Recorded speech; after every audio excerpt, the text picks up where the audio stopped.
The capital of the Holy Realm truly lives up to its reputation, Han Li praised as he gazed at the enormous city before him. Haha. No one knows how many tens of thousands of years have passed since Night Sun City was first built. It has been expanded and repaired continuously throughout that time, eventually reaching its present scale. The White Mountain range you see is called White Billow Mountain, while the enormous river on the plains is known as White Billow River. Both contain extraordinarily rich sacred veins. They are honored as our race's sacred mountain and sacred river, which is why our people chose to establish the capital here, Shi Chuankong explained with a laugh. Although he spoke casually, his voice carried unmistakable pride. A sacred mountain and a sacred river. No wonder they possess such an imposing presence. Do humans and other races also live together inside the city? Han Li asked with a nod. That's right. Most of Night Sun City's inhabitants are ordinary citizens and low-level cultivators from various races. They live in the outermost Heiqian district. Cultivators at the void refinement stage or above usually possess their own residences or belong to established clans, but many of them still rent temporary cave abodes in the central Moh district. As a result, that area is the most prosperous, with countless shops and businesses. The headquarters of our vast origin house is also located there. As for the innermost Luaja district, it is reserved for members of the imperial family and distinguished individuals at the true immortal realm or above. Ordinary people are strictly forbidden from entering without permission, Shi Chuankong continued. Han Li slowly nodded. We're currently south of Night Sun City. Entering from here would require us to cross both the Heiqian and Moh districts before reaching the Imperial City. Flight is prohibited inside, so we would have to travel by beast-drawn carriage. That would take far too long. We should circle around the outside and enter from the north instead, Shi Chuankong suggested. Now that they had reached Shi Chuankong's territory, Han Li naturally had no objections to his arrangements. The two flew close to the city wall, and soon arrived at one of the northern entrances. Night Sun City covered an immense area, and numerous gates had been constructed in all four directions. The southern gates had been crowded with people, with long lines stretching out from every entrance. In contrast, far fewer people were gathered at the northern gates. Fellow Taoist Li, Night Sun City conducts extremely strict inspections on everyone entering or leaving. The Great Thousand Mirror Sacred Restriction has been installed above the gates. It can see through every form of disguise. Anyone discovered concealing their appearance will be treated as a spy, so we must remove all disguises before entering, Shi Chuankong warned. He formed a hand seal, and a layer of hazy black light appeared over his body. His appearance rapidly transformed until his true face was revealed. Han Li looked toward the gate below. A gigantic gray stone mirror hung above the entrance. Streams of crystalline gray light flickered across its surface, illuminating every person who passed beneath it. A purple gleam appeared in Han Li's eyes as he carefully examined the stone mirror. After a moment, his brow gradually furrowed and a thoughtful expression appeared on his face. He then formed a hand seal. Brilliant azure light immediately flared around him, completely obscuring his body. At the same time, a series of cracking sounds rang out from within him as his bones shifted and realigned. Several breaths later, the light faded. Han Li's appearance had completely changed, revealing his true face. So this is fellow Taoist Li's real appearance. Shi Chuankong studied him for a moment before laughing. Don't worry. Although the Holy Realm isn't particularly welcoming toward people from the Immortal Realm, nothing will happen to you as long as I'm here. He confidently patted his chest before descending toward the gate. Han Li had been carefully watching Shi Chuankong's expression. Only after seeing no unusual reaction did he secretly relax and follow him down. Two ranks of purple-armored soldiers stood before the city gate. One soldier from each group immediately stepped forward to intercept them. Who are you two? This is an entrance to the Imperial City. Unauthorized people are forbidden from entering. One of the soldiers declared sternly. An Immortal Realm cultivator. The other soldier's gaze suddenly locked onto Han Li. His expression turned cold, and open hostility appeared in his eyes. The surrounding soldiers immediately looked over. Their eyes were filled with the same icy hostility. Several of them even raised their weapons and pointed them directly at Han Li. Han Li frowned slightly but said nothing. An arrogant Immortal Realm cultivator dares to trespass into Night Sun City. He must be a spy. Arrest him. A harsh shout rang out as a towering figure approached. The newcomer was a broad, bearded man wearing a suit of heavy purple-black armor. He resembled a savage beast forged from steel as he strode forward. Several purple-armored soldiers flipped their hands and produced thick purple chains, each as wide as a bowl. Purple runes had been engraved across their surfaces. They quickly surrounded Hanli. What happened? Why are they suddenly arresting someone? An Immortal Realm cultivator appeared. Captain Luotai says he's a spy. Is that true? The commotion immediately attracted the attention of those near the gate. People crowded around to watch, creating a growing disturbance. How dare you? He is my attendant. All of you stand down. Shi Chuankong ordered coldly, his expression darkening. Quite the arrogant tone. Your attendant? And just what are you supposed to be? You dare interfere with the duties of the city guards? Stand aside or we'll arrest you as well. The bearded man sneered, casting Shi Chuankong a contemptuous glance. Impudent. I am Shi Chuankong. You are nothing more than a minor guard captain, yet you dare speak to me this way. Shi Chuankong roared furiously. Shi Chuankong? Isn't that the 13th prince's name? His Highness left Night Sun City many years ago. Could he have suddenly returned? Have you ever seen the 13th prince? Is this man really him? No. The 13th prince always kept a low profile. Even before he left, he rarely appeared publicly in Night Sun City. The surrounding crowd erupted into startled discussion. The 13th prince?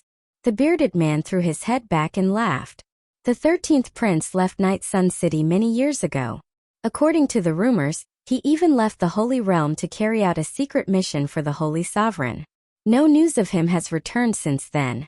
If you claim to be the 13th prince, then show us your heaven-sealing token and prove it. You insolent wretch. Who do you think you are, demanding that I prove my identity to you? Shi Chuankong rebuked him. A strange light flashed deep within his eyes. The heaven-sealing token was an identity token personally granted by the Holy Sovereign to each prince. It was also a sentient demonic treasure containing a sealed portion of the Holy Sovereign's power. Whenever its owner faced mortal danger, it could automatically activate to protect him. Back in the Grey Realm, Shi Chuankong had been caught in an attack involving two Dao ancestors. He had secretly activated the heaven-sealing token to protect himself, allowing him to survive. Later, the Holy Sovereign had used the power sealed within the token to activate the Rakshasa Lute and teleport Shi Chuankong and Hanli back to the Demon Realm. However, activating the Rakshasa Lute had consumed too much power. The energy within the heaven-sealing token had been completely exhausted, causing the token itself to be destroyed. What's wrong? Can't produce it. The bearded man gave a vicious grin. It seems you're nothing but an imposter pretending to be the 13th prince. Your audacity knows no bounds. Men, chain up these two swindlers and conspirators. He raised his hand and waved. The purple-armored soldiers shook their arms, sending the purple chains flying toward Hanli and Shi Chuankong. They had truly attacked. A trace of surprise flashed through Hanli's eyes. These people actually dared to strike Shi Chuankong. You're courting death. Shi Chuankong roared. He raised a hand and swept it forward. A gigantic purple-black hand appeared out of thin air. Accompanied by thunderous explosions, it seized the chains and violently swung them aside. A burst of sharp cracking sounds rang out. Every chain snapped, and the purple-armored soldiers were hurled through the air, blood spraying from their mouths. You treacherous scoundrel! You dare attack the city guards? Are you trying to rebel? The bearded man's brows rose like drawn swords as he roared and struck out with one palm. Countless streams of black demonic wind surged from his body. They gathered together and transformed into a ferocious black wind dragon, which lunged down at Shi Chuankong. Dense black runes churned within the dragon's body. Before it had even reached him, an intensely frigid aura swept forward. Wherever it passed, the surrounding space distorted as though it had been frozen solid. A vicious light appeared in Shi Chuankong's eyes. He raised a hand and pointed. A soft hiss sounded. A streak of silver light shot from his fingertip, instantly piercing the black wind dragon and leaving a massive hole through its entire body. The dragon let out a mournful cry before shattering and dispersing. After piercing the wind dragon, the silver light showed no sign of slowing. It flickered once and appeared directly before the bearded man's face. The bearded man's expression changed drastically. He flew backward while opening his mouth and spitting out a streak of black light. The black light collided with the silver streak. A crisp crack rang out. The black light snapped in half, revealing itself to be a black flying dagger that had been broken into 2 pieces. The silver light continued forward without pause. In a blur, it caught up to the bearded man and prepared to pierce straight through his skull. Killing intent flickered in Shi Chuankong's eyes. He was a legitimate prince. Being insulted outside the capital was one matter, but never had he imagined that a lowly guard captain would publicly humiliate him within Night Sun City itself. Countless people were watching openly and from the shadows. If he failed to teach the man a lesson, he would be mocked as useless. Even the third prince would become a laughingstock throughout Night Sun City because of him. At that moment, a streak of golden light shot forward like lightning. It wrapped around the silver light like a spirit serpent and twisted violently. A series of sharp explosions erupted like firecrackers as the silver light shattered inch by inch. Haha! 13th brother, so you finally returned. You disappeared without a trace all these years. As your older brother, I've been terribly worried about you. Now that I see you safe and sound, I can finally relax. Following the booming laughter, a purple-robed figure walked out through the city gate. He was a tall young man, standing a full head higher than Luo Tai. His body was extraordinarily muscular, with thick, knotted muscles beneath golden skin.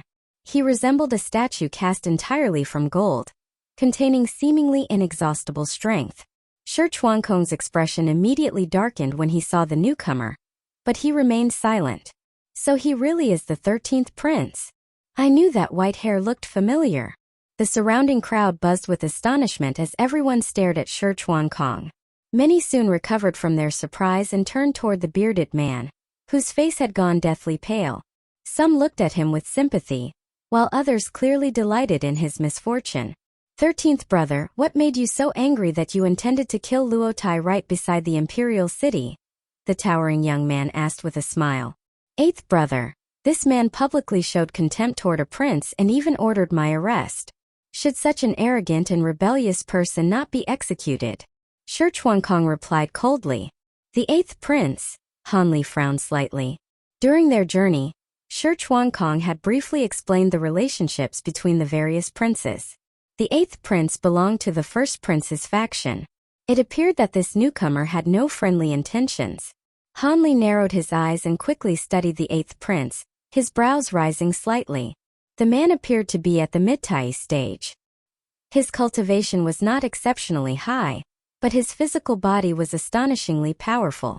Merely standing there, he resembled an enormous mountain and radiated tremendous pressure. The demon race possessed an innate advantage in body refinement. Furthermore, this man was a member of the imperial family, so his talent could not be poor. He lacked neither superior cultivation arts nor resources. Setting aside immortal artifacts, laws, and other external factors, Han Li suspected that even he might not possess much of an advantage if they competed using physical strength alone. Reporting to Your Highness, the Holy Sovereign issued a strict order last year to strengthen the city's defenses. Anyone entering or leaving the Luojia district must present proof of identity. This subordinate has never met the 13th prince, and he was unable to prove his identity. I believed him to be a spy posing as His Highness. For the safety of the capital, I had no choice but to offend him. Luo Tai quickly explained after glancing at the 8th prince. 13th brother, you see? It was merely a misunderstanding. Luo Tai was transferred here during the years you were away, so naturally he didn't recognize you. Besides, he was simply fulfilling his duty today. He is my subordinate, so give your 8th brother some face and let the matter end here. What do you say? The 8th prince asked with a smile. Your subordinate? Father placed the city defense army under your command. Shi Chuankong's pupils contracted. That's right. It's quite troublesome, but since father appointed me, I had no choice but to obey. The 8th prince grinned, revealing a row of gleaming white teeth. Shi Chuankong's expression grew even darker, and his gaze flickered. Luotai, hurry up and apologize to the 13th prince. 13th brother is broad-minded. He would never lower himself to argue with someone like you, the 8th prince said with a laugh. 13th prince, this lowly one was blind and failed to recognize you. Please forgive me. Luotai stepped forward and bowed. However, there was little sincerity on his face. A faint trace of mockery still lingered at the corner of his mouth. Shi Chuankong's heart burned with anger. He quickly swept his gaze across the surroundings, then gave a cold snort and ignored them. Without another word, he strode toward the city. The 8th prince's cultivation was far above his own, while the 3rd prince's people had yet to arrive. Continuing the confrontation would only bring him further humiliation. Hanli maintained a calm expression and followed. Wait! The 8th prince suddenly called out. Shi Chuankong and Hanli stopped. What else do you want? Shi Chuankong asked impatiently. Hanli seemed to realize something.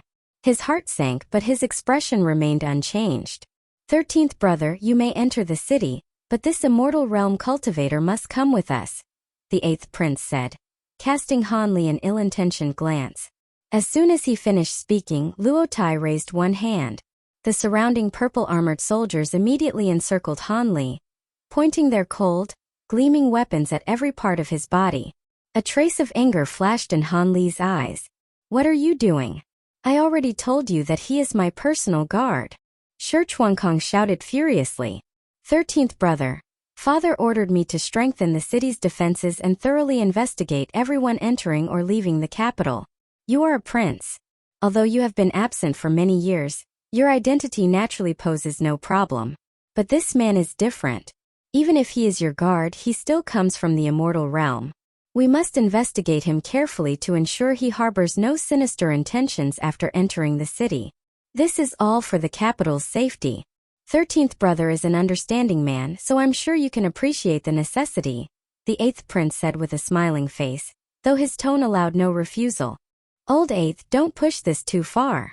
Shi Chuankong roared, both furious and humiliated. 13th brother, this is my responsibility. You would be wise not to interfere. Men, chain him up and take him to the city defense barracks. I will personally interrogate him, the 8th prince ordered coldly, waving his hand. Several thick purple chains shot from the hands of the purple-armored soldiers and wrapped toward Hanli. A cold light flashed in Hanli's eyes. He lifted his hand and was about to act when his brow suddenly twitched. Seemingly having thought of something, he lowered his arm and allowed the chains to wrap around his body. When the 8th prince saw Hanli surrender without resistance, a trace of disappointment flashed deep within his eyes. He had noticed the anger in Hanli's gaze and assumed that he would resist. That would have given him a legitimate excuse to subdue Hanli, beat him half to death, and publicly humiliate Shi Chuankong. Since Hanli had willingly allowed himself to be captured, the 8th prince could no longer attack him here. Still, it hardly mattered. Once Hanli was brought to the city defense barracks, he would fall completely into the 8th prince's hands. There would be countless opportunities to make trouble for him then. Take him away, the 8th prince ordered coldly before turning toward the city. He had only taken a few steps when he sensed something unusual behind him. Turning around, his expression immediately darkened. The purple-armored soldiers were gripping the chains with both hands and pulling with all their strength. Their faces had turned bright red. Yet Hanli's body seemed nailed to the ground and remained completely motionless. Shi Chuankong had been prepared to intervene regardless of the consequences, but he froze when he saw this and lowered his hand. The nearby crowd was equally stunned. As the soldiers strained until their faces became crimson, several bursts of laughter rang out from somewhere among the onlookers. What are you doing? Luotai, take this brat away. Frost immediately covered the 8th prince's expression as he shouted. This subordinate obeys. Luotai responded at once. Without even looking at Shi Chuankong, he leaped forward and waved his hand. A purple chain several times thicker than the others shot out and wrapped around Hanli. Hanli made no attempt to dodge and allowed the chain to bind him. A triumphant smile appeared in Luotai's eyes as he changed his hand seal. Black light flashed across the chain, and black spots the size of copper coins appeared along its surface. A series of hissing sounds rang out. Countless fine black threads shot from the spots, swiftly wrapping around Han Li's body before tightening violently. Haha! Arrogant brat, now that my black azure threads have bound you, you can't mobilize even the slightest trace of immortal spiritual power, can you? Luo Tai laughed smugly. The frost on the 8th prince's face faded slightly. He nodded in satisfaction. Han Li looked down at the black threads covering his body. Not only did he show no sign of concern, but a faintly amused smile appeared in his eyes. Come here. Luo Tai shouted as he violently pulled the chain. The purple chain instantly snapped taut with a metallic clatter. However, the other end might as well have been tied to a pillar supporting the heavens. No matter how hard Luo Tai pulled, it refused to move. How is this possible? Luo Tai exclaimed in disbelief. He then let out a low roar. Dark golden light erupted from his entire body. His figure expanded to nearly twice its original size, and his skin instantly turned bronze. With a muffled impact, both his feet sank half a foot into the ground. He pulled the chain again with all his strength. The purple chain trembled violently, causing the nearby space to shake. Han Li continued standing quietly. No matter how much strength Luo Tai used, he remained completely motionless. The 8th prince's expression became extremely ugly. After drawing several sharp breaths, the surrounding crowd began whispering among themselves. Most of them looked toward the 8th prince and his men, pointing and exchanging disdainful glances. They did not dare speak openly because of the 8th prince's status, but their expressions revealed their thoughts. The demon race greatly revered martial strength. Even ordinary citizens generally possessed considerable accomplishments in body refinement. Many disputes were resolved through combat, with the stronger party regarded as the victor. Seeing so many people unable to move a single human naturally filled them with contempt. Haha! 8th brother, you're welcome to take away my guard. But judging from these useless subordinates of yours, that might be somewhat difficult, Shi Chuankong said with a hearty laugh. He had been mocked and oppressed ever since reaching the city. Now, he finally had an opportunity to release some of his pent-up frustration. Useless trash. All of you stand aside, the 8th prince shouted. His figure blurred as he appeared in front of Luo Tai. He seized all the purple chains in one hand. Luo Tai and the other purple-armored soldiers withdrew in shame. I never expected a human like you to possess such a powerful body. Since that is the case, I will pull you myself and see whether you can truly remain as immovable as a mountain, the 8th prince said calmly, staring at Han Li. Han Li acted as though he had not heard him. He remained standing with his hands clasped behind his back, appearing utterly composed. Anger flashed in the 8th prince's eyes. Golden light flickered across both his arms, and 30 or 40 golden points of light appeared. Those are, Han Li's gaze sharpened. A thunderous boom rang out. Brilliant golden light erupted from the 8th prince's arms and condensed into 2 enormous golden arm projections, each dozens of meters long.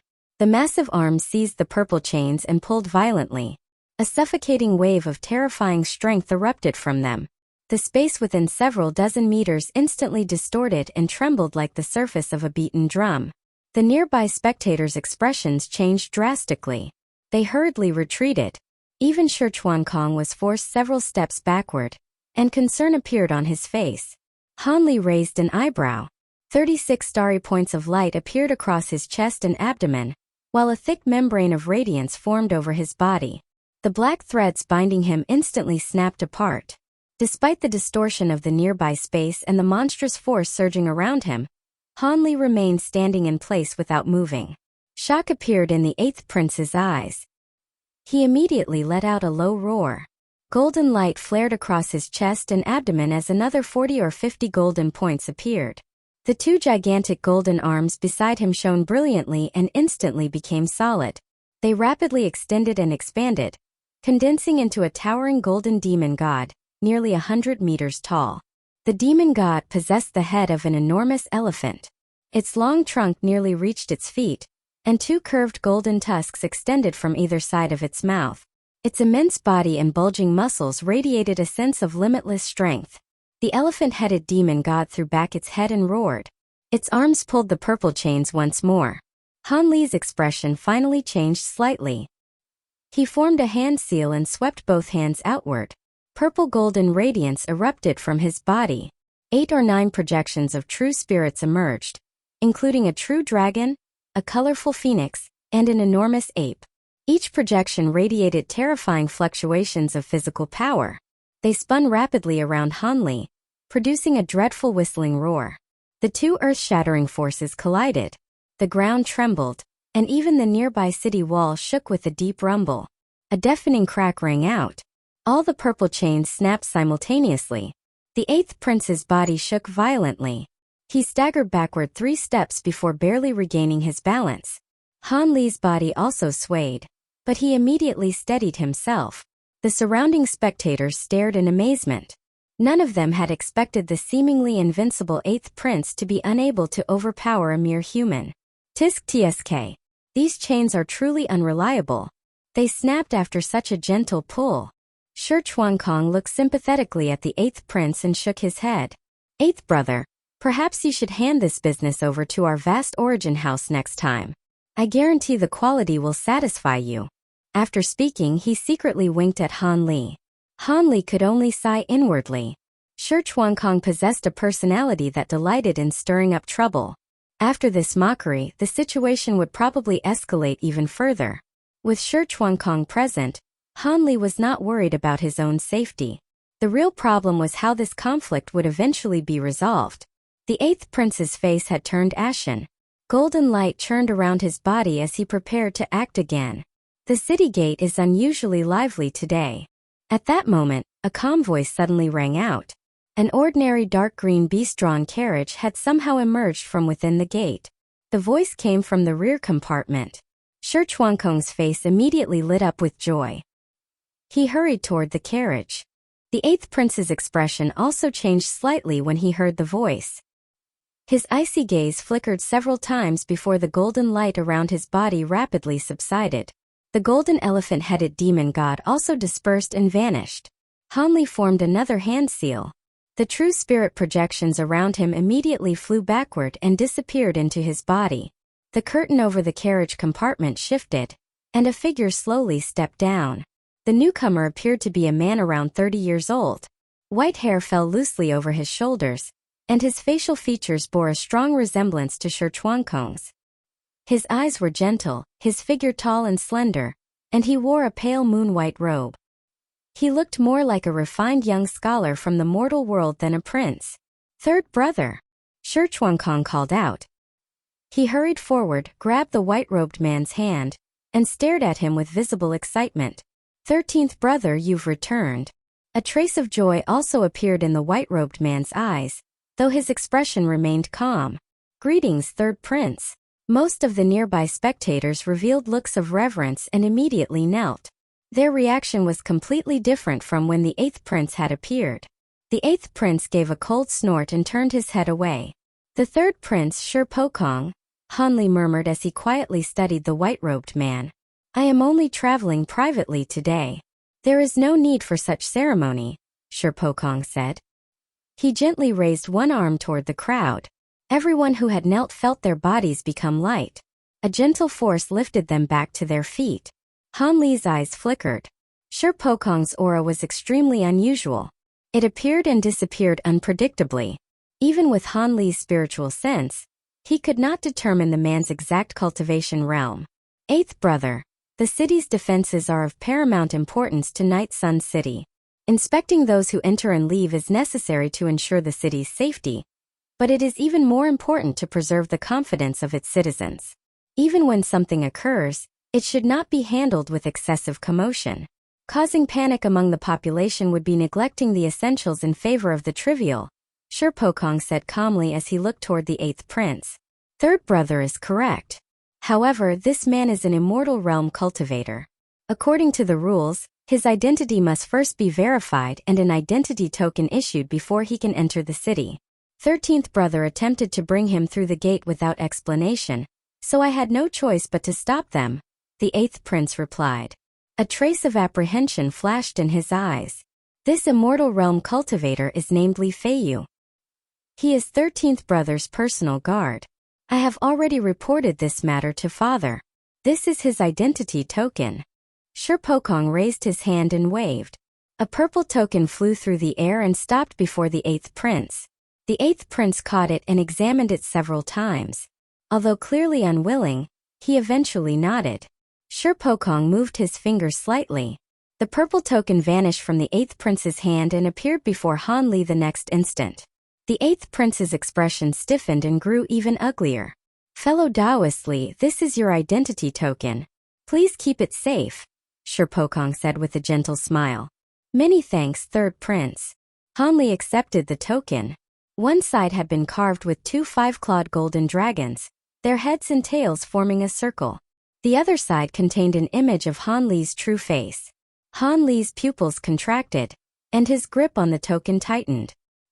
He had only revealed his true appearance moments ago. Let's go. Shurpokong smiled faintly.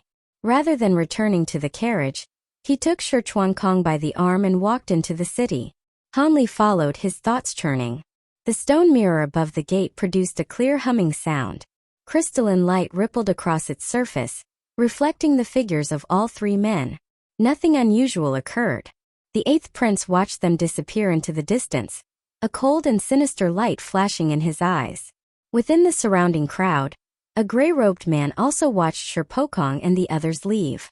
He then turned away and soon reached a secluded corner. He flipped his hand and produced a purple disc before whispering several words into it. The disc spun rapidly. Purple light flickered across its surface, but quickly faded. The gray-robed man put the disc away.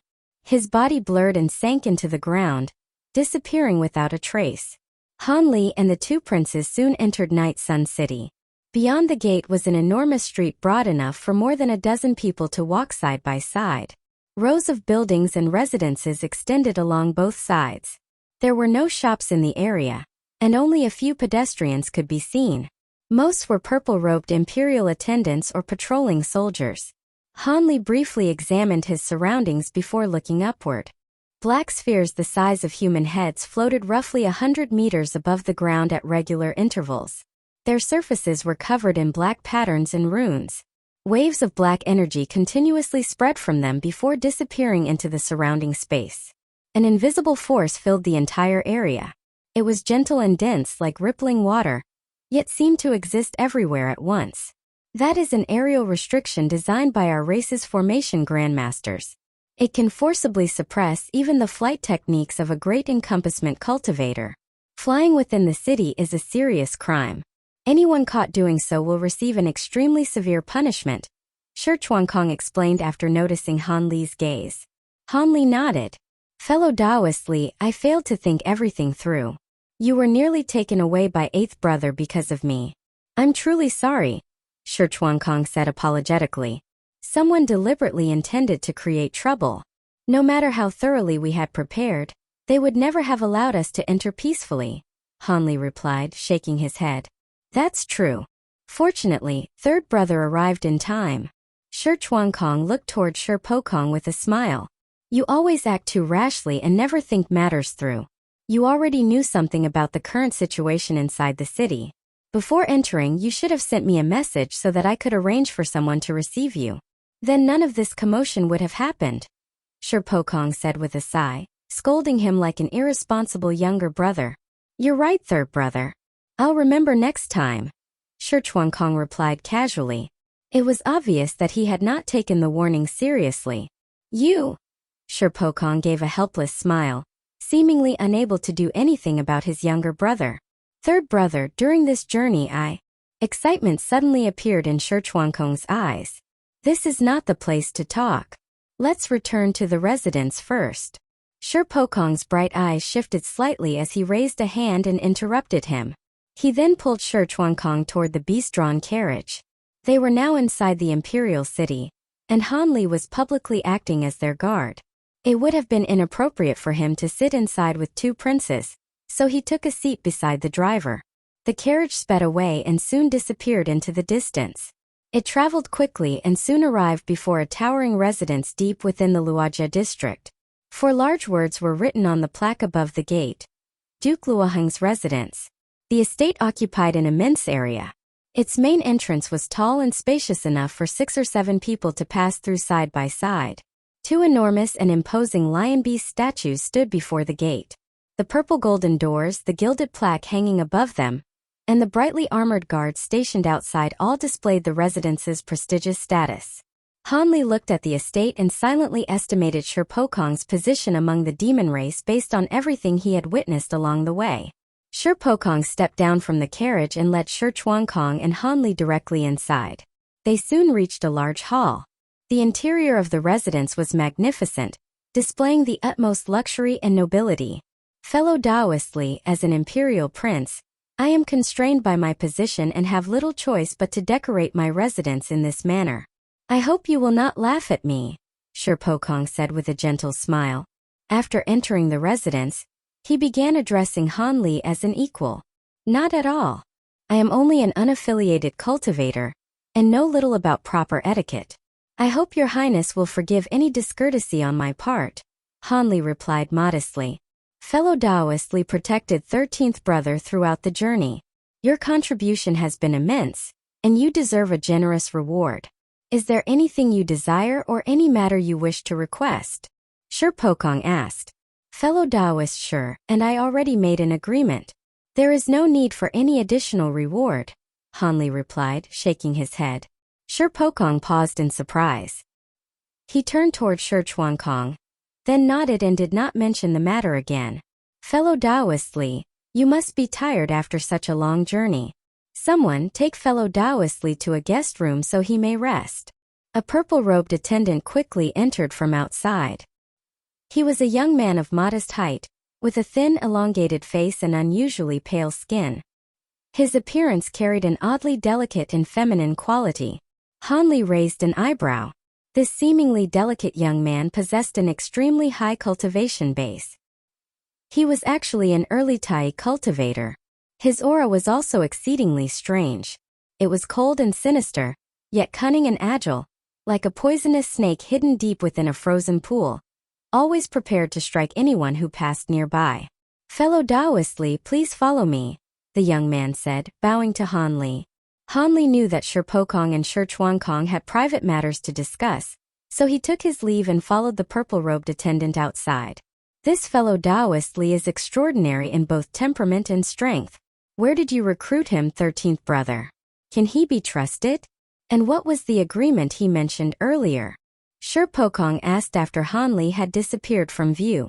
His eyes flickered slightly. Fellow Taoist Li is a good friend I met in the Immortal Realm. He saved my life several times, so there is absolutely no problem with his reliability. As for the agreement he mentioned, this is what happened. Shi Chuankong then explained the agreement he had made with Han Li. Since he saved your life, we must naturally repay him with everything we can. Finding the woman named Ziling should not be difficult. However, asking the high priest to save someone may prove troublesome, Shi Pokong said with a slight frown. Why? I remember that you had a good relationship with the high priest. Asking him to intervene once shouldn't be too difficult, Shi Chuankong replied in surprise. That was in the past. Several centuries ago, Father placed all the affairs of the sacrificial hall under eldest brother's control. The high priest has now completely joined eldest brother's faction. Persuading him to save Li Feiyu's companion will likely be extremely difficult. Still, you need not worry. I will do everything I can. There may yet be an opportunity, Shi Pokong said slowly, his expression thoughtful. Father handed the sacrificial hall to eldest brother, and placed the city defense barracks under 8th brother's command. What exactly is he thinking? Does he truly intend to make someone like eldest brother the next holy sovereign? Shi Chuankong's expression changed drastically. He abruptly rose to his feet. Eldest brother is still our eldest brother. You may speak so freely in front of me, but you must never be this disrespectful outside. Several centuries ago, eldest brother traveled to the Black Marsh region, and wiped out the Blackwater Alliance, a bandit organization that had occupied the Blackwater Mountains for many years. Father was so pleased that he placed the Hall of Sacrifice under his control. A single Hall of Sacrifice is not enough to affect the overall situation, but Father's thoughts have become increasingly difficult to predict in recent years. Even I can no longer understand him, Shi Pokong said slowly, shaking his head. Third brother, you don't need to worry. I was away for so long, but I certainly didn't waste all that time, Shi Chuankong replied with a smile, his expression improving slightly. As soon as he finished speaking, he raised one hand. Silver light flashed across his palm, and a silver pipa roughly a foot long appeared. Is this the Luaja pipa? Shi Pokong asked, his eyes brightening slightly as they settled on the silver instrument. It is indeed. Shi Chuankong smiled and held the Luaja pipa out to Shi Pokong.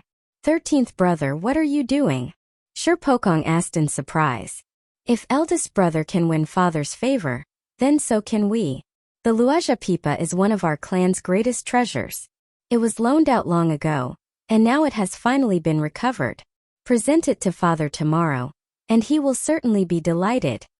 He will undoubtedly reward you generously, Shi Chuankong said with a smile. Shi Pokong stared at the Luaja pipa, his eyes flickering with hesitation. After a moment, however, he firmly pushed it away and shook his head.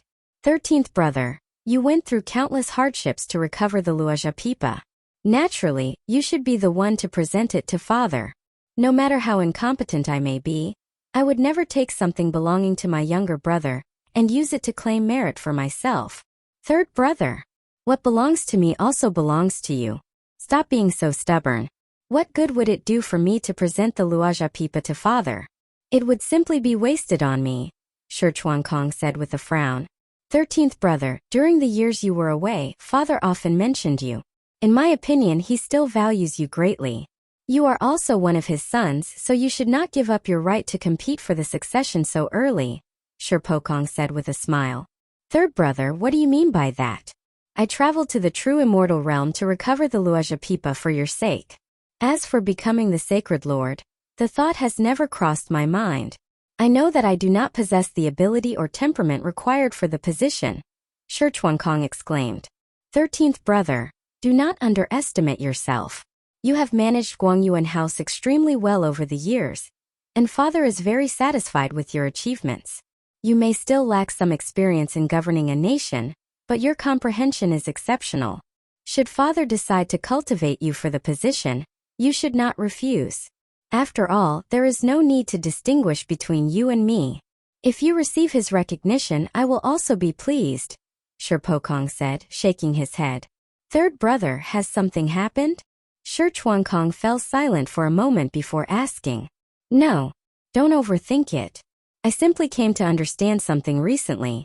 The position of Sacred Lord may be important, but there is no need to cling too obsessively to it. It is better to allow fate to take its course, Shi Pokong replied with a peaceful smile. Surprise appeared on Shi Chuankong's face. Although Shi Pokong had always possessed a mild temperament, he had occasionally revealed his longing for the position of Sacred Lord. It would not be an exaggeration to call it his lifelong ambition. Don't worry. Nothing has happened to me. My cultivation has improved recently, and my state of mind has changed along with it. I have finally seen through certain things, Shi Pokong said with a faint smile. Third brother, have you already broken through the bottleneck of the Great Encompassment Realm? Shi Chuankong asked, both shocked and delighted. Not yet. The Great Encompassment Realm is no trivial matter.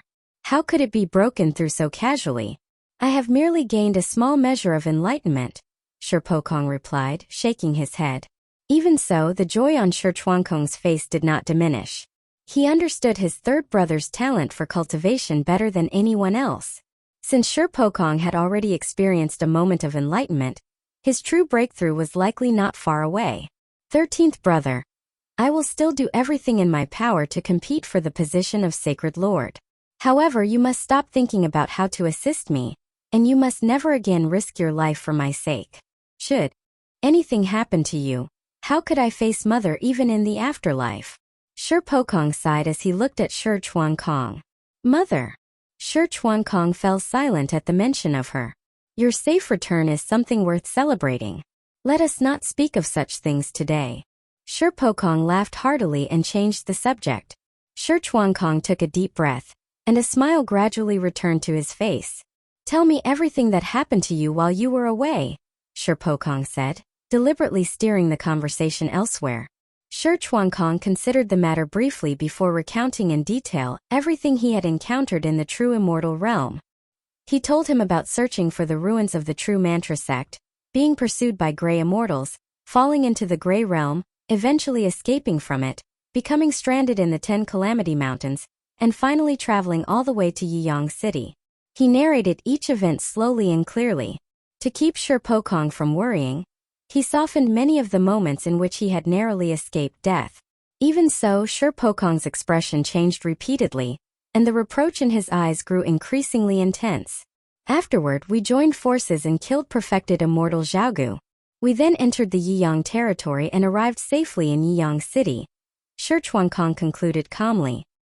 He had faced countless dangers and hovered between life and death many times along the journey. Yet now, as he sat in the hall recounting everything, it felt as though he were telling a story from the distant past. I never imagined that your journey to the true immortal realm would lead you through so many events, or that you would even become stranded in the legendary Grey Realm. Your experiences may have been extraordinary, but they were far too dangerous. 13th brother. You are a prince with an invaluable life. You must never recklessly place yourself in danger like that again, Shi Pokong said sternly after a brief sigh of emotion. I understand, third brother. Don't worry, Shi Chuankong replied, his expression darkening slightly as he nodded. Although the journey had been filled with danger, recalling it now still caused his blood to surge with excitement. As a prince, he had grown up under the constant protection of those around him. He did not know whether he would ever have another opportunity to experience such a thrilling and exhilarating adventure. That Li Feiyu is unexpectedly powerful, and he has even cultivated the law of time. He is certainly a rare talent. Judging from what you have told me, he places great importance on friendship and loyalty. 13th brother, you should continue maintaining a close relationship with him. He may prove extremely useful in the future, Shi Pokong said as he paced back and forth. Brother Li and I have faced life and death trials together. He is naturally one of the friends I trust most. By the way, third brother, how do you intend to deal with the matter concerning the Black Weasel King? At the time I had no choice but to pretend to cooperate with him so that we could escape. It did not cause you any trouble, did it? Shi Chuankong asked, suddenly remembering the matter. The 10 Calamity Kings were enemies of the Demon Imperial Court. If the other princes obtained evidence that Shi Pokong's faction had colluded with the Black Weasel King, it could cause serious trouble. Of course not. Forming an alliance with someone at the Great Encompassment Realm is beneficial. In fact, the Black Weasel King has already sent someone to contact me. However, he is extremely cunning, and I still cannot determine his true objective, Shi Pokong replied, his eyes flickering. As long as it did not cause trouble for you. Shi Chuankong sighed in relief. Now that you have successfully survived the baleful decay, spend the next few days cultivating and consolidating your realm. I have already made arrangements for you to enter the Moon God Altar. You will enter 7 days from now. Do your best to advance to the Grand Unity Realm before Father emerges from seclusion, Shi Pokong said solemnly, abruptly changing the subject. Father has entered seclusion again? Shi Chuankong asked in surprise. That's right. Father has been entering seclusion increasingly often in recent years. I have no idea what secret art he is cultivating, Shi Pokong replied, looking outside the hall as a strange light flashed through his eyes. That is rather unusual, Shi Chuankong murmured with a slight frown. There is no need for us to worry about Father's affairs. 13th brother, you have spent so much time traveling. You must be exhausted. Go and rest properly, Shi Pokong said with a smile. Shi Chuankong stood up but did not leave. Instead, he glanced at the Luoja Pipa beside him. Third brother, this Luoja Pipa. I have already made myself clear. Since you recovered it, you will be the one to present it to Father. According to what you told me earlier, Father already knows that you recovered the Luoja Pipa. If I were to present it instead, he might actually become displeased, Shi Pokong said firmly. Shi Chuankong remained silent for a moment before sighing. He waved his hand, put away the Luoja Pipa, and walked toward the inner hall. Shi Pokong watched him leave with a smile but remained behind, sitting quietly in the hall. A short while later, a shadow on the floor before him suddenly darkened. A serpentine black figure emerged from it and rapidly expanded, transforming into a man in purple robes. It was the same effeminate young man from before. The figure did not appear to be his true body, but rather something similar to an external incarnation. Not the slightest trace of aura emanated from him. "Your Highness, I have arranged for fellow Taoist Li to reside in Chongqing Garden," the effeminate young man reported while kneeling on one knee. "Good. Although he is 13th brother's friend, he is still someone from the Immortal Realm, and his purpose here remains unclear. Keep a close watch on his movements. His abilities are extraordinary, so be extremely careful not to let him discover you," Shirpokong instructed with a nod. "Understood." The young man's body flickered and transformed into a black shadow once more before sinking into the floor and disappearing. Shirpokong remained standing in the hall for a moment before turning and walking into the inner chambers. Deep within the third prince's estate stood a courtyard filled with pavilions, terraces, gardens, and flowing streams. It was even more exquisite than many immortal palace gardens in the true Immortal Realm. This was the residence Shirpokong had prepared for Han Li. Special restrictions surrounded the entire courtyard, constantly drawing large quantities of spiritual power into it, and making the spiritual energy of heaven and earth exceptionally dense. Inside a room deep within the courtyard, Han Li sat cross-legged with his hands forming seals. Rays of multicolored light shot from his hands and landed throughout the room, creating 4 or 5 layers of restrictions. Only then did Han Li's expression relax. He moved one finger, and a silver gate of light appeared in front of him. With a flicker of his body, he flew through the gate and entered the flower branch domain. Only after arriving inside did Han Li truly relax. He entered the pavilion and first examined Weeping Soul's condition. There had been no significant change since before. Han Li sighed inwardly. There was nothing more he could do for Weeping Soul's body. He could only place his hopes on the high priest and trust that Shirchuankong would be able to invite him. At that thought, Han Li frowned slightly. Judging from everything he had seen since entering the city, the situation in Yiyang City was extremely complicated. Powerful undercurrents surged between the various princes, and one careless step could drag him into their conflict. Although he and Shirchuankong could now be considered fairly close friends, Han Li had no desire to become deeply involved. However, while escorting Shirchuankong, he had already killed several trusted subordinates of the other princes. It would probably be difficult to remain completely detached from their struggle. Han Li stood in place and pondered for a long time. Eventually, he shook his head and released a long breath toward the sky. The situation was clearly no longer under his control. He could only proceed one step at a time. He shook his head again and stopped dwelling on the matter. Sitting cross-legged, he took out a black bone ring. It was perfected Immortal Zhaogu's storage artifact. He and Shirchuankong had spent the entire journey traveling in haste, leaving him no opportunity to inspect the ring. As the storage artifact of a great encompassment cultivator, it should not disappoint him. With that thought, Han Li released a thread of spiritual sense into the black bone ring. He closed his eyes and examined the contents for nearly half an hour before finally opening them. He formed a seal and swept his sleeve through the air. A wave of azure light surged outward. 8 white stone pillars, each half a foot tall, appeared on the floor alongside a white bone tablet and a black relief sculpture. The 8 white stone pillars emitted waves of bone-white crystalline light. They were none other than the 8 white bone altars. Each white bone altar released astonishing fluctuations of the law of withered bones. When all 8 were gathered together, their power became even more remarkable. Although no one was controlling them, the bones inside Han Li's body still trembled faintly as they were affected by the power of the law. The 8 white bone altars had probably been perfected Immortal Zhaogu's bonded demonic artifacts. The great encompassment demonic cultivator had likely nurtured them for an unimaginable number of years, allowing them to accumulate such terrifying power of the law of withered bones. Although Han Li could not control the 8 altars, he could still make excellent use of the immense law power contained within them. He smiled faintly and summoned the profound heavenly gourd with a hand seal. A stream of emerald light shot from the gourd and wrapped itself around the 8 white bone altars. With a rushing sound, all 8 altars were drawn into the profound heavenly gourd.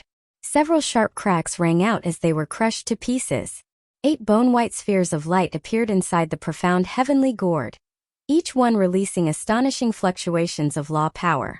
The light appeared in Han Li's eyes. The power of the law of withered bones within those 8 spheres was extremely formidable. They could be used as hidden trump cards in the future.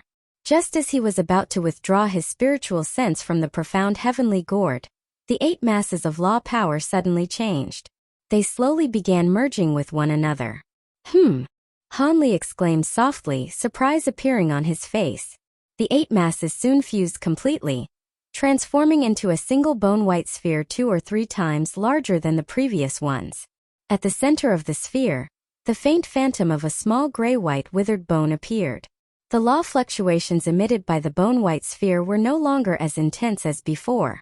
However, when Hanli looked at the phantom of the withered bone inside it, a chill arose from the depths of his heart. He froze briefly before becoming overjoyed. If the previous 8 masses of the law of withered bones could be considered trump cards, then the phantom of this withered bone was undoubtedly a deadly finishing move. If unexpectedly released through the gourd, it might even threaten a great encompassment cultivator. Hanli carefully sensed the terrifying aura of the withered bone phantom for a while longer before reluctantly putting away the profound heavenly gourd. He then picked up the white bone tablet. Countless tiny characters covered its surface. It contained the true scripture of withered bones cultivated by perfected immortal Xiaogu, along with the man's personal insights and experiences. As a scripture studied and carried by a great encompassment demonic cultivator, the true scripture of withered bones was naturally extraordinary. If it appeared outside, countless people would fight to obtain it. However, it was of little use to Hanli. He was primarily cultivating the law of time, and had already collected numerous scriptures related to it. He had yet to comprehend those texts fully, so there was no possibility of abandoning them halfway to cultivate an entirely new art. Hanli had long understood that greedily pursuing too many techniques would only prevent one from mastering any of them. He casually browsed through the opening sections of the scripture without examining them closely. In contrast, he carefully studied the cultivation insights recorded toward the end. After roughly half an hour, he put away the bone tablet and picked up the final item, the black relief sculpture. The sculpture was only the size of a palm and depicted a 3-headed, 6-armed demon god sitting on the ground in a peculiar posture. Hanli examined it from every angle. After a moment, crystalline light flashed between his brows and shot into the sculpture. The black sculpture seemed to come alive. Its arms and legs began moving as it assumed a variety of postures. Whenever it formed a new posture, numerous tiny characters appeared behind it, seemingly explaining something. However, Hanli did not recognize a single one of them. They appeared to be written in some ancient script. He had no idea what kind of treasure the black sculpture was. He had only taken it out because of its unusual nature, and its ability to move automatically when stimulated by his spiritual power. The sculpture displayed 12 postures in total. 12 corresponding passages of writing also appeared behind it. After a brief hesitation, Hanli took out a blank jade slip and copied all 12 passages into it. He planned to ask someone about them when a suitable opportunity arose. Naturally, these 3 items were not the only things stored inside the black bone ring. It also contained numerous materials, demon essence stones, pills, and other objects. However, there were too many of them and none appeared especially precious. Hanli could not be bothered to sort through each one personally. Perfected immortal Xiaogu had also possessed a substantial number of demon essence stones, totaling more than 2 million. That should be more than enough to support Hanli during his time in the demon realm, and he might even be able to purchase many rare treasures. Fellow Taoist crab, please help me sort through this storage ring. Should you find anything useful to you, feel free to take it, Hanli said after summoning Taoist crab and handing him the black bone ring. Taoist crab silently nodded, accepted the ring, and sat down cross-legged. Hanli did not remain in the flower branch domain for much longer. He soon returned to his room, where night had already fallen outside. Suddenly, Hanli raised an eyebrow and looked toward a certain location beyond the room, his eyes flickering faintly. Although it had vanished almost instantly, he had clearly sensed an extremely weak aura outside, seemingly spying on him. He remained silent for a moment but made no attempt to investigate. He was an outsider who had just arrived in Yiyang City. It was perfectly understandable that Shirpokong would send someone to monitor him. As long as the other party did not press him too aggressively, Hanli would simply pretend not to notice. With that thought, Hanli turned and entered the inner chamber, where he sat cross-legged on the bed. The night quickly passed. Early the next morning, a series of knocks sounded from outside the courtyard. Hanli's expression shifted slightly. He stood up, entered the courtyard, and opened the gate. Shi Chuankong was waiting outside. "Fellow Taoist Li, did you rest well last night?" Shi Chuankong greeted him with a smile. "It was probably the most peaceful night of sleep I have had in a very long time. Please come in," Hanli said with a smile, stepping aside to invite him inside. "I won't be staying. I have only just returned to Yiyang City, and there are many matters I need to handle. I came here because there is something I need to discuss with you," Shi Chuankong said, his expression somewhat unnatural. "What is it?" "Feel free to speak openly, fellow Taoist Shi," Hanli replied, an ominous feeling arising in his heart. "It concerns asking the high priest to treat fellow Taoist Weeping Soul. I spoke with third brother yesterday, but the situation has changed. The high priest has pledged his allegiance to my eldest brother, so inviting him here may be difficult. However, you need not worry. Third brother is already searching for a solution. No matter what it takes, we will bring the high priest here. I only ask that you wait patiently for a while longer," Shi Chuankong said after a moment of hesitation. "I am not trying to pressure you, but I have very little mid-grade purple sun-warm jade left. At most it will last another 10 or 20 years. Please resolve the matter as quickly as possible," Hanli said with a slight frown. "You need not worry about the purple sun-warm jade. Third brother has already sent people to purchase more. It should be delivered before long," Shi Chuankong replied. "With enough mid-grade purple sun-warm jade, Weeping Soul can endure for a while longer." Hanli's expression relaxed. "Rest assured, fellow Taoist Li.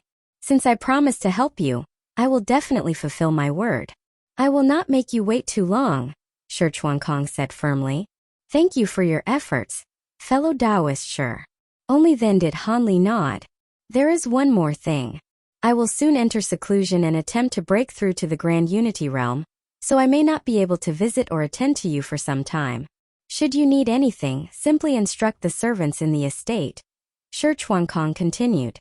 "Then allow me to congratulate you in advance. With your talent, fellow Taoist Shi, advancing to the Grand Unity Realm should be nearly guaranteed," Hanli said with a smile. "I hope your auspicious words prove true," Shi Chuankong replied cheerfully. The two spoke at the gate for a while longer before Shi Chuankong said farewell and departed. Hanli watched him leave, his expression gradually darkening. He stood there for a moment before turning and walking back into the courtyard. Time passed rapidly, and nearly half a month went by in the blink of an eye. Shi Chuankong had already entered seclusion. Throughout those days, Hanli remained inside his room and never left the estate. Before Shi Chuankong entered true seclusion, Hanli met him once and asked to borrow some books. First, he wanted to see whether he could find any records related to Weeping Soul's current condition.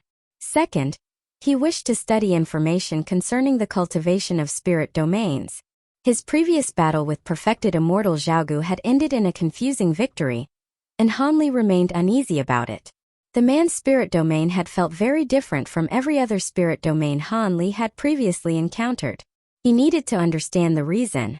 Hanli had expected Shi Chuankong to hesitate, because the request involved secret texts belonging to the imperial clan. Unexpectedly, that same afternoon, Shi Chuankong arrived carrying a stack of beautifully bound ancient books and placed them before Hanli. Before leaving, he merely reminded Hanli that the books belonged to his third brother's private collection and could not be damaged. Otherwise, Shi Pokong would certainly complain bitterly. He also explained that the books were protected by restrictions and could only be read, not copied. Hanli agreed and Shi Chuankong left. For the next few days, Hanli did not immediately begin reading the ancient texts. Shi Chuankong had not imposed any deadline for returning them. After spending several days familiarizing himself with the environment of the residence, Hanli finally began examining the books seriously. There were more than 10 thick volumes. Their covers had been forged from solid metal and engraved with exquisite patterns depicting flowers and strange beasts.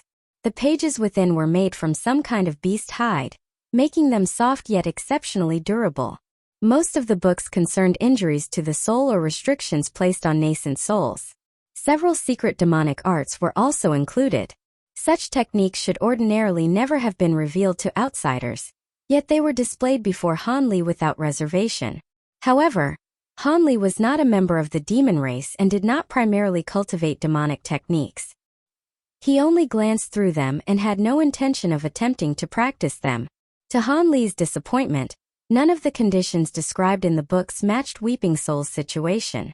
Whether they discuss prolonged unconsciousness caused by damage to the soul or an unending sleep brought about by restrictions sealing the nascent soul, all differed from what Weeping Soul was experiencing. Weeping Soul's soul was not injured. Even if it had once suffered damage, the purple sun worm jade should already have repaired it. As for her nascent soul being sealed, that was even more impossible. After reaching the end of the relevant books, Han Li could only sigh and consider searching for another method. He did not place much hope in Shi Pokong's plan to seek help from the high priest under the eldest prince. The two factions were deadly rivals competing for the future throne, and their interests were deeply entangled. From everything Han Li had seen, the eldest prince was clearly not a simple man. Why would he willingly assist an opposing faction? Han Li continued reading the remaining books.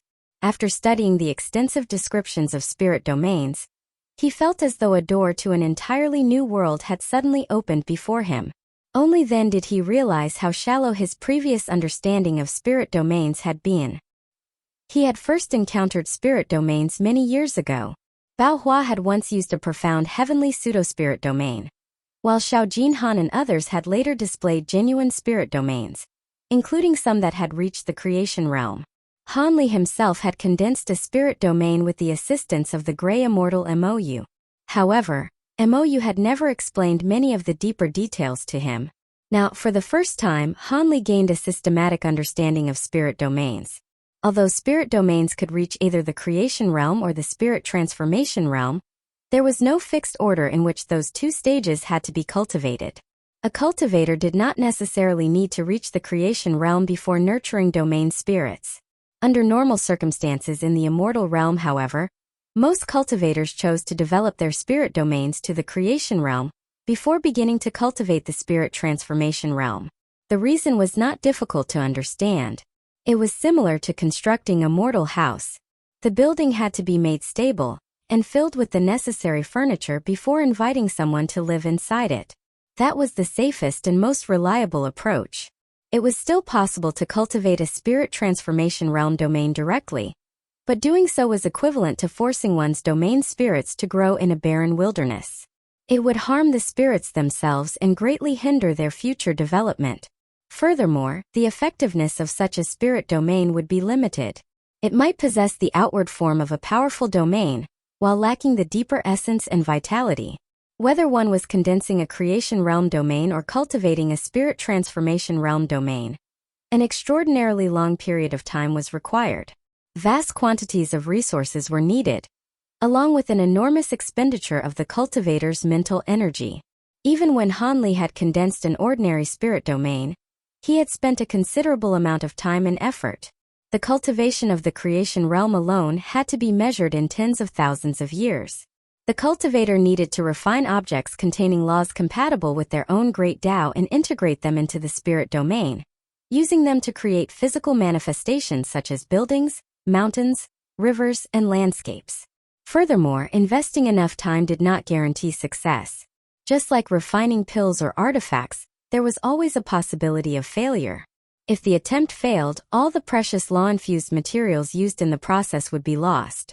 Even when the process succeeded, the materials had to accumulate gradually over many years before forming anything substantial. Perfected Immortal Xiaogu's 8 white bone altars, for example, had taken several million years to construct. It was even more difficult to make objects infused with law power develop spiritual awareness, transform into domain spirits, and merge with the domain. Most cultivators were unwilling to devote such an enormous amount of time to the task, because doing so would delay their own cultivation.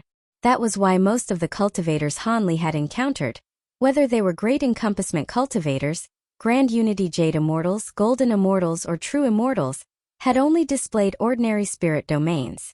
Creation Realm and Spirit Transformation Realm domains were extremely rare. After closing the final ancient book, Han Li was filled with emotion. Should he ever encounter either type of advanced spirit domain again, he would never lower his guard, even if his opponent's cultivation was not particularly high. For the moment, however, he did not have enough time to focus on such matters and had no intention of cultivating his spirit domain further in the near future. After briefly regulating his breathing, Han Li sat cross-legged, closed his eyes and began cultivating. During his previous journey of constant escape, circumstances had been too urgent for him to properly study the Great Five Elements illusory world art, which he had created by combining 5 separate cultivation arts. He had already established a foundation by cultivating the true mantra wheel scripture, the water derivation art of the 4 seasons, and the illusory dawn codex. His comprehension of the law of time had also reached a considerable level. Cultivating the Great Five Elements illusory world art should therefore not present too many difficulties. Time passed and more than 3 years went by. Shi Chuankong had still not emerged from seclusion, but Han Li had ended his own cultivation session. Despite 3 years of careful study, he had made little progress in cultivating the Great Five Elements illusory world art. Instead, he had discovered numerous mistakes in his previous understanding of the technique.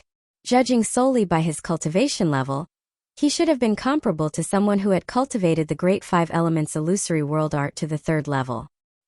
He had originally assumed that practicing it would therefore proceed smoothly.